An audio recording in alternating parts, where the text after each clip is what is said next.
হে everyone, আসসালামু আলাইকুম। সবাইকে স্বাগতম জানাচ্ছি রেডি স্টোরের একটি নতুন এপিসোড দেখার জন্য।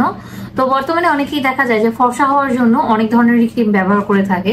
তবে কিছু কিছু ক্রিম রয়েছে যেগুলো চিকিৎসকরা ব্যবহার করে থাকে বিভিন্ন ধরনের স্কিন প্রবলেমের জন্য, কিন্তু অনেকেই সেই ক্রিমগুলো দেখা যাচ্ছে যে ফর্সা হওয়ার জন্য ব্যবহার করে থাকে। এর মধ্যে রয়েছে Skin Shine, Skin Light, Betnovate, GM, Betnovate এ। তো এই ক্রিমগুলো কিন্তু চিকিৎসকরা বিভিন্ন স্কিন প্রবলেমের জন্য একটা লিটিল অ্যামাউন্ট ইউজ করতে বলে কিছুদিনের জন্য। বাট এখন অনেকেই আছে যারা ফর্সা হওয়ার জন্য এই ক্রিমগুলো ব্যবহার করে থাকে। তো আজকের ভিডিওতে আমি তোমাদের সাথে এই ক্রিমগুলো ইউজ করলে কি ধরনের সাইড এফেক্ট হতে পারে এবং এই সাইড এফেক্ট গুলো হলে কিভাবে স্কিনটাকে আবার ভালো করা যায় এই নিয়ে আজকে তোমাদের সাথে আলোচনা করতে যাচ্ছি। তো আশা করবো আজকের ভিডিওটি তোমাদের জন্য হেল্পফুল হবে। তাহলে চলো কথা না বলে ভিডিওটি শুরু করে ফেলি।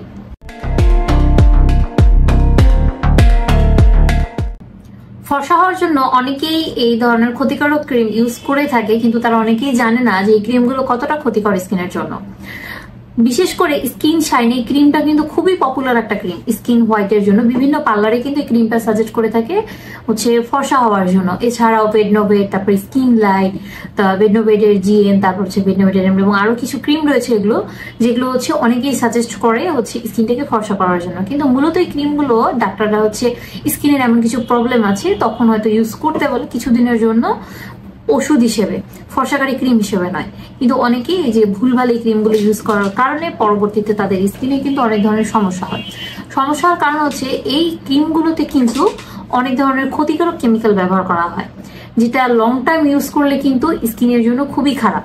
যেমন যে ইনগ্রেডিয়েন্ট গুলো এখানে ব্যবহার করা হয় যেগুলো স্কিনের জন্য একদমই আনসেফ, সেটি হচ্ছে থাকে হচ্ছে হাইড্রোকিনোন, ট্রেটিনিয়ন ইত্যাদি যে উপাদানগুলো এগুলো থাকে। তো এগুলো কিন্তু স্কিনের জন্য খুবই খারাপ।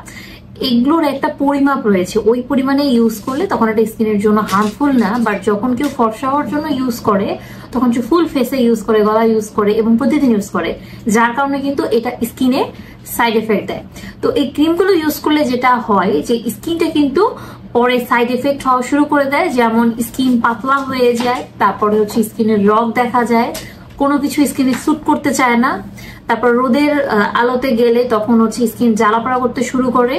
স্কিন পাতলা হয়ে গেলে তখন হচ্ছে কোনো কিছু স্যুট করতে চায় না, তখন যে রোদের আলোতে গেলেও কিন্তু হচ্ছে স্কিনটা অনেক জ্বালাপড়া করতে শুরু করে বা অতিরিক্ত গরমে স্কিন জ্বলতে শুরু করে, কারণ হচ্ছে স্কিনটা তখন পাতলা হয়ে যায়।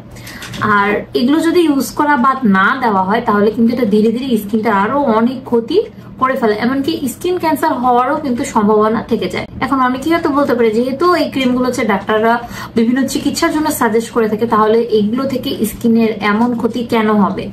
তো আমি তো প্রথমেই বললাম যে ডাক্তাররা কিন্তু হচ্ছে যে কোনো দেখা গেল স্কিনের প্রবলেম, সে তখন হয়তো এই ক্রিমটা ইউজ করার প্রয়োজনীয়তা খুবই কম পরিমাণে, হয়তো কয়েকদিন 7 দিন বা 10 দিন এরকম সময়ের জন্য ক্রিমটা দিয়ে থাকে, তাও আবার একটা লিটিল অ্যামাউন্ট, হয়তো দিনে একবার এমন।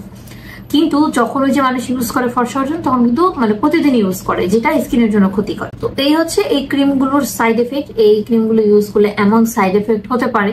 অনেকেই আমার কাছে জানতে চায় যে আপু আমি হোয়াইটেনিং নাইট ক্রিম ইউজ করি, স্কিনের অবস্থা খুব খারাপ হয়ে গেছে, এখন স্কিনটাকে আবার আগের মতো কিভাবে করব?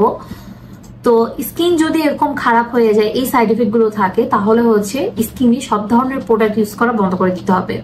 খুবই মাইল্ড একটা ক্লিনজার অথবা মাইল্ড একটা সোপ ইউজ করতে হবে, যেহেতু আমাদের স্কিন ক্লিয়ার রাখার দরকার রয়েছে, সেই জন্য খুবই মাইল্ড এবং ভালো ব্র্যান্ডের ইউজ করতে হবে। সেক্ষেত্রে হতে পারে সেরাভি বা সেতাফিল বা হচ্ছে সিম্পলের খুবই মাইল্ড একটা ফেস ওয়াশ রয়েছে, এগুলো। তো এই টাইপের প্রোডাক্ট হচ্ছে খুবই মাইল্ড, তো এগুলো ইউজ করা যাবে। ক্রিমের ক্ষেত্রে ভুলেও হোয়াইটেনিং নাইট ক্রিম আর ইউজ করা যাবে না, কারণ হোয়াইটেনিং নাইট ক্রিম ইউজ করলেই হচ্ছে স্কিন আবার অনেক ক্ষতি হয়ে যাবে, স্কিনে স্যুটই করবে না।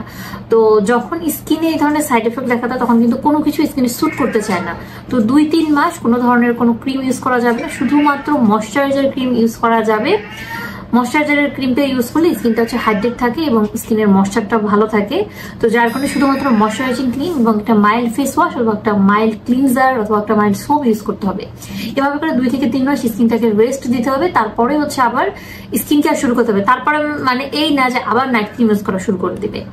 তারপরে একটা ভালো মানের হচ্ছে স্কিন কেয়ার প্রোডাক্ট ইউজ করতে হবে, যেগুলো স্কিনের জন্য সেফ, স্কিনের জন্য ক্ষতিকর নয়, স্কিনের যে প্রবলেম গুলো আছে সেগুলোকে রিডিউস করতে পারে এমন স্কিন কেয়ার প্রোডাক্ট ইউজ করতে হবে।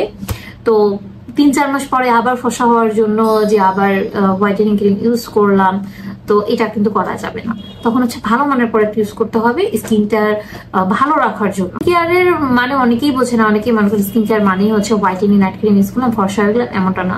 আমাদের স্কিনেরও আমাদের যেমন নিজেদের খাদ্যের প্রয়োজন আছে তেমন স্কিনেরও খাদ্যের প্রয়োজন, তো সেই টাইপের প্রোডাক্টগুলো ইউজ করতে হবে, তখনই কিন্তু স্কিনটা ধীরে ধীরে ঠিক হবে। আর অনেকেই বলে যে আবার আগের মতো কিভাবে ফর্সা হবো, ফর্সা হওয়ার চিন্তা তো করাই যাবে না। স্কিনটাকে প্রথমে ভালো করতে হবে, ভালো রাখতে হবে, তারপরে হচ্ছে ফর্সা হওয়ার চিন্তা।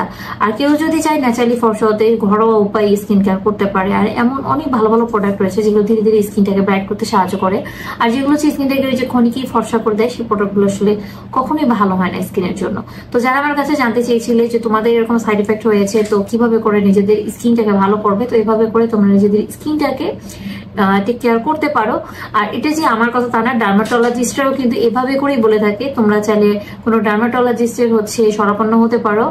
আর যদি দেখা যায় যে যেভাবে করে বললাম এভাবে করেও তোমাদের স্কিনের প্রবলেম সলভ হচ্ছে না, তো তখন তোমরা অবশ্যই কোনো ডার্মাটোলজিস্টের দেখানোর চেষ্টা করবে। তাহলে হচ্ছে তাদের চিকিৎসা অনুযায়ী তোমরা চিকিৎসা নিয়ে আশা করি তোমাদের স্কিনটা ঠিক হয়ে যাবে। তো আশা করবো আজকের ভিডিও তোমাদের জন্য হেল্পফুল হয়েছে। তো নেক্সট এরকম আরো ভিডিও দেখতে চাইলে ভিডিওটি ফ্রেন্ডস আর ফ্যামিলির সাথে শেয়ার করতে ভুলবেন না। তো আজকের মতো এখানে বিদায় নিচ্ছি, সবাই খুব ভালো থাকবে, আল্লাহ হাফেজ। Without you, I remember myself, my name.